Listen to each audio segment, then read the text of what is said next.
Halo semuanya, kali ini kita coba bahas soal multiple choice. Oke, langsung aja ya.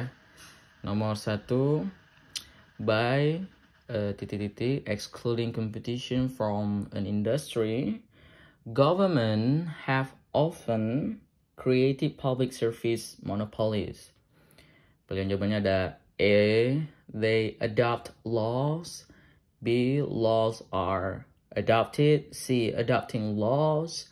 D, having laws adopt. Oke. Jadi teman-teman kalau lihat by, ya by ini. Oke. Ini dia kata depannya atau nama lainnya preposition. Dia kebiasaannya itu diikuti oleh gerund. Jadi by itu diikuti oleh gerund. Ya, jadi apapun ya, preposition misalnya for, without, apalagi yang lain-lainnya in, ya, itu diikuti oleh gerund. Ya, jadi oleh, ya. Atau kalau oleh dia maknanya pasif, diikuti oleh benda. Ini gerundnya juga fungsinya benda ya. Ya, gerund jadi verb ing yang fungsinya sebagai benda. Mana di pilihan jawaban yang ada verb ing? Ya. C dan D. Jadi langsung kita lihat pilihan C dan D. Nah, kemudian yang mana yang paling cocok dengan kalimat ini gitu ya, yang di soal nomor 1 ini. Kalau yang C misalnya, by adopting laws excluding competition bla bla bla. Kayaknya cocok ya. Coba kita lihat sekali lagi yang pilihan selanjutnya, D. By having laws adopt excluding. Ya.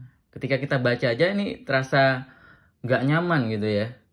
Ya, jadi ketika ujian tuh biasanya, tapi nggak selalu, yang terasa nggak nyaman tuh biasanya bukan itu jawabannya. Jadi pilihan jawabannya adalah C. Oke, kita jelaskan kenapa kita pilih C.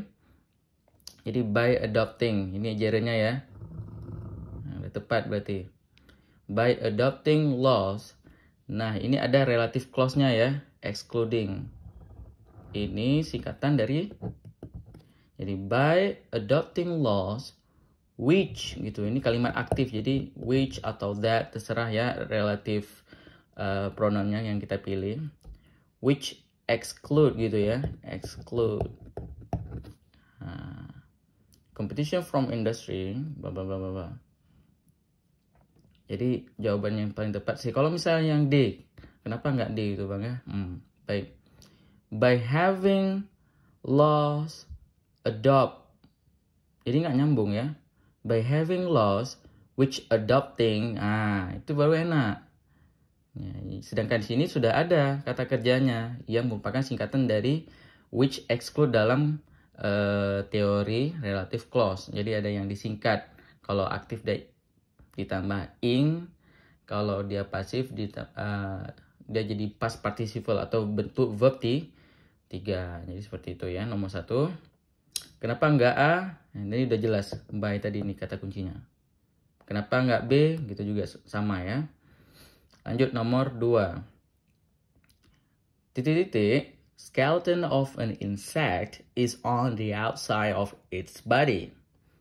Pilihan jawabannya ada it, B, that, the, C, there is a, D, the.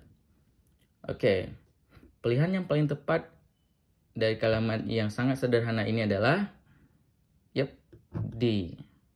Ya, kenapa D?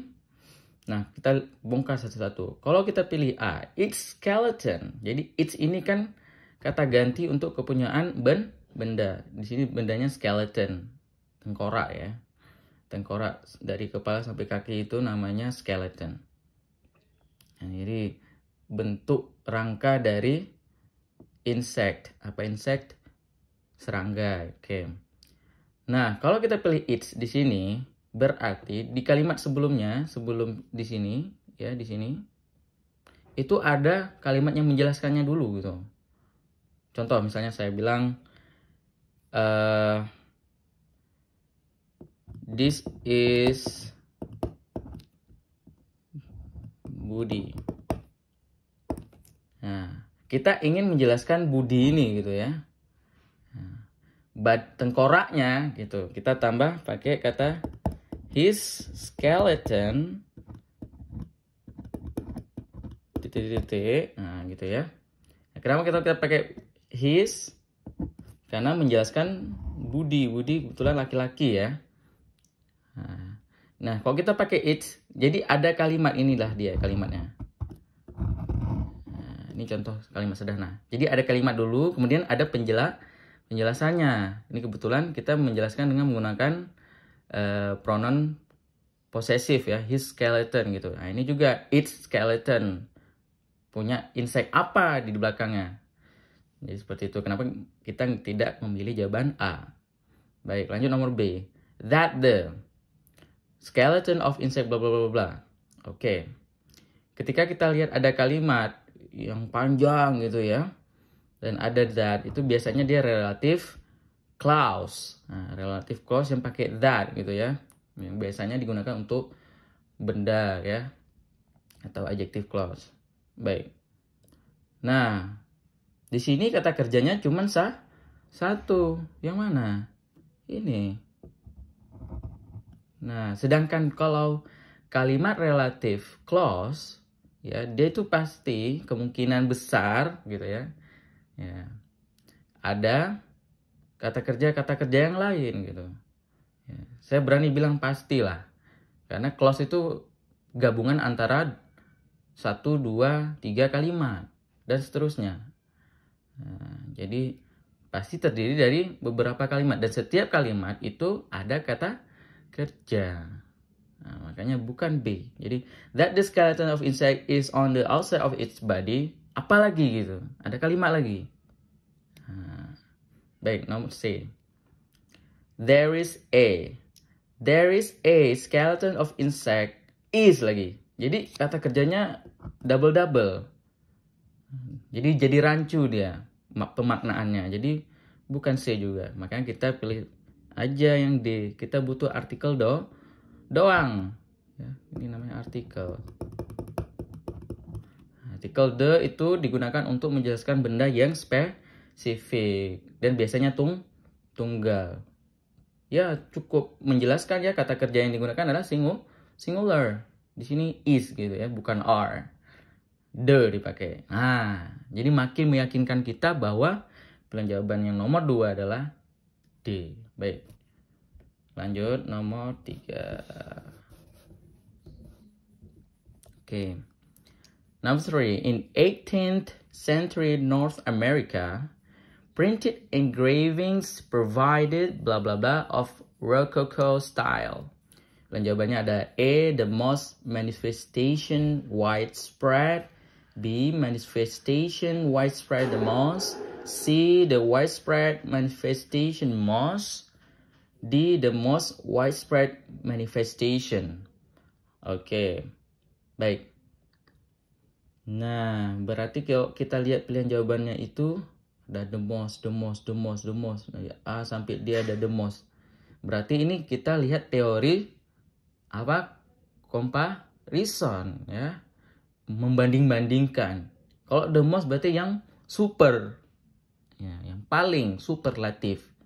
Berarti the most gitu ya. The most apa? Apa yang diikuti oleh the most ini? Kita udah pernah bahas di soal sebelumnya. Jadi dia diikuti oleh apa? Adjective dan apalagi non phrase. Tapi intinya dia pasti ada adjektifnya. Oke. Nah, kita lihat di sini. Kalau the most, ini printed engraving provided the most. Nah, ya langsung aja the most. Jadi antara A dan D gitu ya, ketika kita lihat soal, ketika kita ujian ya. Kita tahu polanya ya dalam teori comparison. Oh, the most, ya langsung the most. Terus, oh dia harus adjective. Ini kebetulan manifestation widespread ini berarti dia harus dalam bentuk non-phrase yang biasanya non-phrase, saya buat NF aja ya. Oh sorry, NP. Non-phrase itu adjective plus noun. Jadi lihat aja yang diikuti adjective dulu. Oh, manifestation noun. Nggak bisa. Berarti D langsung dapat kita jawabannya. Kalau yang lain itu udah terbolak-balik ya. Terbolak-balik yang BC ini. Jadi nggak cocok. Oke, cukup gampang ketika kita tahu polanya, ya, pola dalam teori superlatif ini. Ini penting sekali. Kita lanjut, nomor 4. Oke, nomor 4. The grayscale, a progressive series of shades ranging from black to white is used in computer graphics. Ini masalahnya nih. Detail to graphical images. Jawabannya ada A, added, B, to add, C, R, added, D, and add. Oke. Jadi kita lihat di sini. Ini pemaknaan.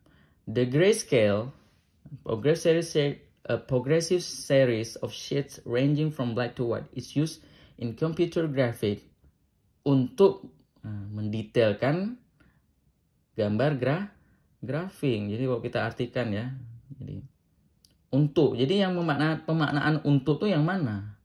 Langsung kita tahu B. Jadi to itu untuk. To add, untuk menambah gitu ya. Nah, ini kebetulan untuk menambah di detail.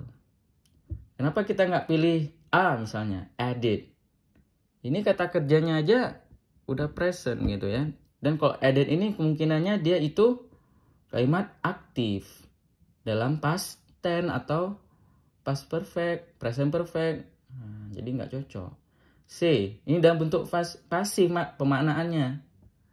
Dan tidak cocok juga karena scale-nya itu dalam bentuk apa? Subjeknya. Tunggal ya. Jadi are. Jadi juga udah keliru banget. D and add. Ini nggak cocok kata hubungnya. Jangan pakai and, tapi pakai to. Jadi seperti itu penjelasannya ya. Baik, soal terakhir. Lenses, blah blah blah, are used to correct imperfection in eyesight. Oke, penjawabannya ada are the forms of glasses and contact lenses. B, in the form of glasses and contact lenses. C, glasses and contact lenses which form. D, glasses and contact lenses may be formed. Oke, yang mana kira-kira ya? Nah, ini polanya teman-teman lihat. Subjek, koma. Nah, titik-titik. Are used. Jadi ini are used ini refernya ke subjek ini. Di tengah-tengah ini harus kita isi yang namanya apa? Positif dalam teorinya atau keterangan. Dan biasanya itu dia dalam bentuk noun, kata benda, bisa tunggal, bisa jamak, bisa non-phrase, bisa non-clause. Nah, ini kita langsung aja cari yang mana. Nah, yang nggak ada kata kerjanya, kebiasaannya ya. Yang mana? Yup, jawaban tepat adalah B, teman-teman. Jadi, in the form of glasses and contact lenses. Ini menjelaskan si lensesnya. Kalau kita pilih A misalnya, lenses are the form of glasses and contact lens. Are used. Jadi nggak cocok ya. Ini ada kata kerjanya. Jadi ini jadi kalimat baru lagi. Sedangkan kita perlu cuman apositif gitu ya. Yang bentuknya cuman dalam bentuk noun, non-phrase atau non-clause. Nah, ini kebetulan dalam non-phrase. Ini juga ada kata kerjanya, form. Ini juga ada kata kerja maybe ya, kebetulan dalam bentuk modal ya, modal ikuti kata kerja be. Nah, jadi seperti itu. Oke, demikian saja pembahasan soal TOEFL kali ini. Semoga ada manfaatnya. Jika ada yang ingin ditanyakan, dikoreksi ya, itu tinggal ditulis saja di kolom komentar. Oke, sampai jumpa di soal-soal selanjutnya.